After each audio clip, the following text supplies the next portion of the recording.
L'invité de la matinale. KTO Radio. Vendredi et samedi, nous vivons la 12e édition des 24 heures pour le Seigneur, une initiative lancée par le pape François en 2014.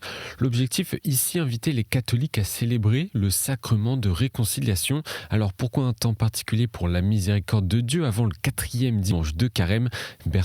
Père Bertrand Collignon, bonjour. Bonjour Maxence, bonjour à tous les auditeurs et puis déjà bon carême, j'espère que tout le monde passe un bon carême cette année.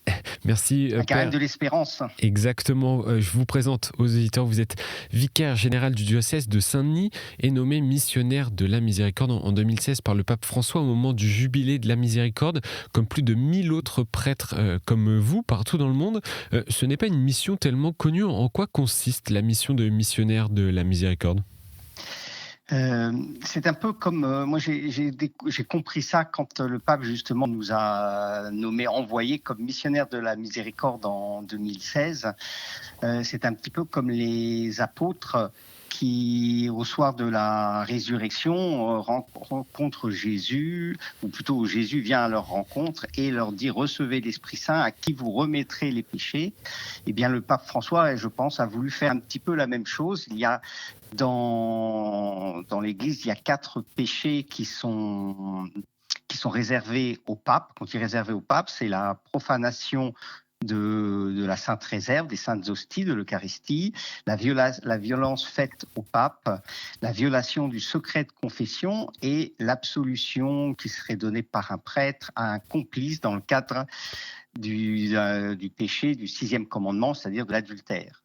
Et en fait, ces 4 péchés sont réservés pour être pardonnés que par le pape. Et le pape a dit, ces péchés que moi seul peux remettre, je vais missionner des prêtres pour les remettre dans les diocèses pour que cette miséricorde un peu absolue, puisque en fait infinie de Dieu, arrive jusque dans les diocèses. Et donc, on est ainsi témoin de la miséricorde, de cette miséricorde qui vient rejoindre chacun. Alors, les 24 heures pour le Seigneur débutent donc demain à partir de 16h et pour 24 heures. Qu'est-ce que François a voulu en instituant cette journée ? Et je pense qu'il a voulu que le mystère de Dieu, de la réconciliation, s'opère pour chacun d'entre nous. Moi, j'aime bien commencer en rappelant la parole du prêtre au moment de la confession.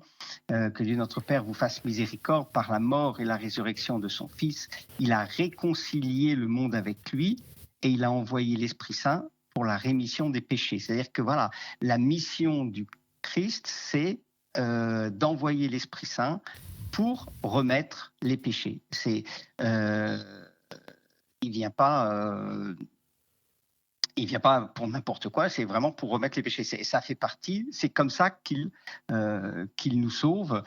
Et donc les 24 heures pour le Seigneur, c'est une manière d'offrir un temps au peuple chrétien pour qu'il puisse vivre de cette réconciliation, de ce salut qui lui est offert. Et pourquoi a-t-on besoin d'être pardonné par le Seigneur ? Cela peut parfois être perçu comme quelque chose d'assez abstrait. Est-ce qu'une mère pardonne son enfant ? Je pense qu'un enfant, il a besoin d'être pardonné par sa mère. Un enfant, il a besoin d'être pardonné par son père. S'il veut retrouver l'amour, s'il veut pouvoir se jeter dans les bras de sa mère pour lui faire un câlin, pour recevoir tout son amour, à un moment donné, il faut qu'il lui demande pardon pour c'est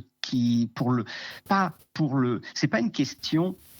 Souvent, on pense que c'est une question morale, mais c'est pas une question morale. C'est retrouver l'amour de sa mère, c'est retrouver l'amour de son père, c'est vivre, c'est se dire mais je suis aimé de Dieu et moi cet amour de Dieu, je m'en suis détourné. Comment je vais pouvoir l'accueillir de nouveau, c'est plus d'ailleurs une question, alors au sens biblique, une question de justice. Je ne sais pas si vous connaissez le psaume 84 qui dit amour et vérité se rencontrent, justice et paix s'embrassent. Voilà, c'est une question de justice, non pas la justice des hommes, mais la justice de Dieu, c'est-à-dire cette justice qui nous rend justes. Dieu, il veut que nous soyons justes comme l'unique juste qui est le Christ. Et pour que nous puissions nous ajuster à son amour, eh bien, on a besoin d'être pardonné. Mais c'est un enfant qui a besoin du pardon de ses parents pour continuer à vivre, pour se sentir aimé et pour grandir. Un enfant qui n'est jamais pardonné aura beaucoup de mal à s'aimer, aura beaucoup de mal à grandir et à aimer.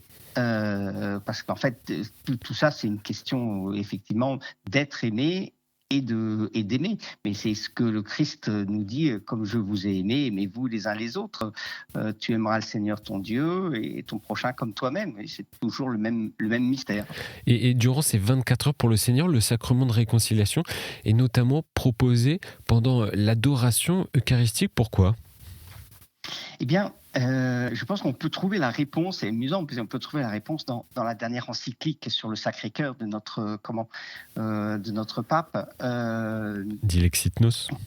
Voilà, qui nous invite à trouver dans l'Eucharistie l'amour du cœur du Christ. À un moment donné, même, il cite le cardinal Newman, qui trouvait dans l'Eucharistie le cœur de Jésus-Christ vivant, capable de libérer, de donner un sens à chaque instant et à répondre en l'homme une paix véritable. C'est-à-dire que, voilà, quand on est en présence du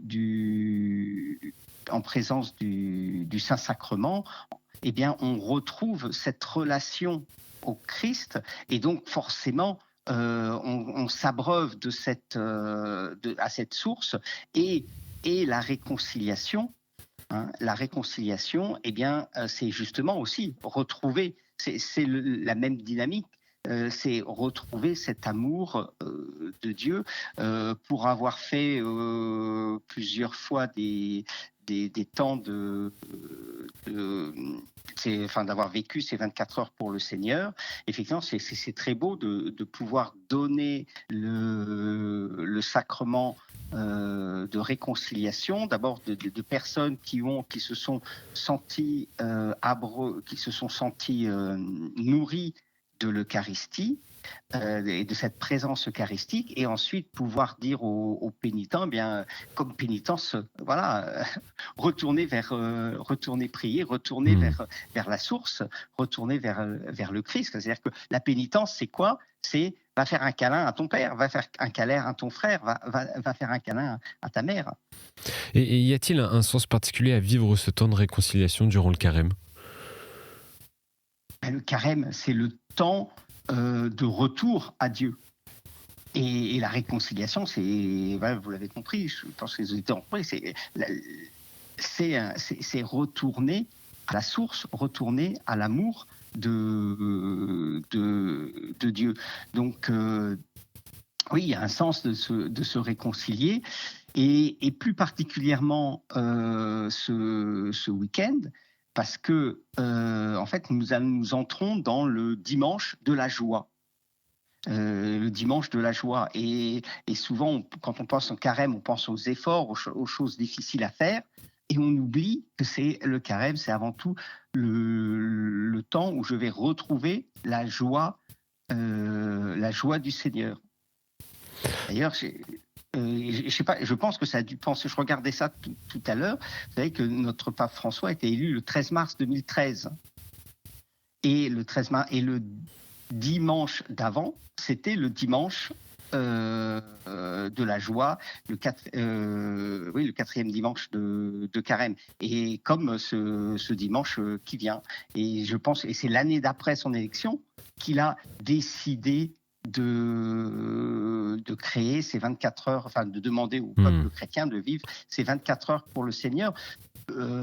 Parce que je pense qu'il veut que nous soyons remplis de cette joie qui nous est donné pendant le carême. Père Bertrand Collignon, qu'est-ce que vous proposez, qu'est-ce que vous conseillez aux éditeurs pour bien se préparer à vivre ce sacrement ?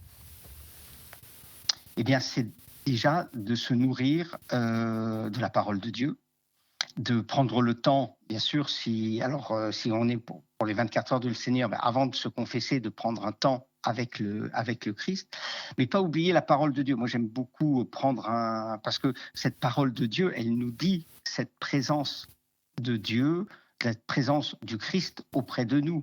Rappelez-vous les pèlerins d'Emmaüs qui se laissent instruire par cette parole, par le Christ, et quand ils arrivent et qu'ils reconnaissent Jésus à Emmaüs, à la fraction du pain, ils disent « Mais notre cœur était-il pas tout brûlant ?» Donc voilà, faites brûler votre cœur par l'adoration de l'Eucharistie, faites brûler votre cœur par la nourriture de la parole de Dieu. Et puis ensuite, reconnaissez combien Dieu il nous aime. Il n'y a pas de pardon on ne peut pas demander pardon si on ne sait pas que Dieu nous aime. Un enfant, il va demander pardon à ses parents parce qu'il sait que ses parents l'aiment. Parce qu'il sait parce que c'est ses parents qui l'aiment. Donc ensuite, il faut vouloir demander pardon. Voilà, c'est un acte d'humilité. Moi, je rends grâce toujours quand les gens viennent demander pardon, parce qu'ils font preuve d'une extrême humilité de se reconnaître, pardon, et puis vouloir vraiment convertir son cœur, se convertir, c'est-à-dire se tourner. La conversion, c'est se tourner résolument vers le Seigneur. Et ce n'est pas toujours une démarche évidente à faire. C'est pas toujours une démarche évidente à faire, et c'est pas évident, je pense, pour le pape, les évêques, pour les prêtres. En tout cas, pour les prêtres, c'est pas évident non plus. C'est pas toujours une démarche évidente parce que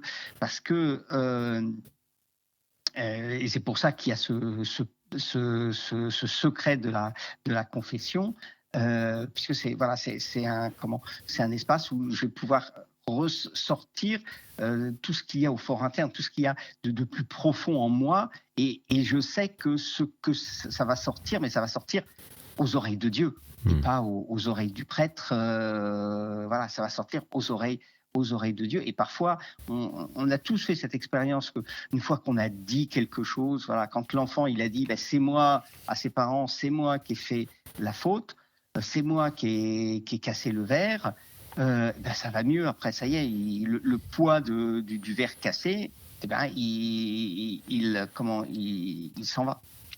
Et en tout cas, j'invite les auditeurs qui nous écoutent à se renseigner auprès de leur diocèse, de leur paroisse. Il y a beaucoup d'événements qui sont organisés, des moments d'adoration, des veillées dans tous les diocèses, toutes les paroisses. Donc j'invite les auditeurs à se renseigner. Merci beaucoup, Père Bertrand Collignon, d'avoir été avec nous ce matin pour nous parler du sens de ces 24 heures pour le Seigneur et du sacrement de réconciliation. Et puis bon temps à vous. Et puis bon carême et belle réconciliation à chacun d'entre vous pour entrer dans la joie du Seigneur. Merci à vous, bonne journée. Merci, bonne journée, au revoir.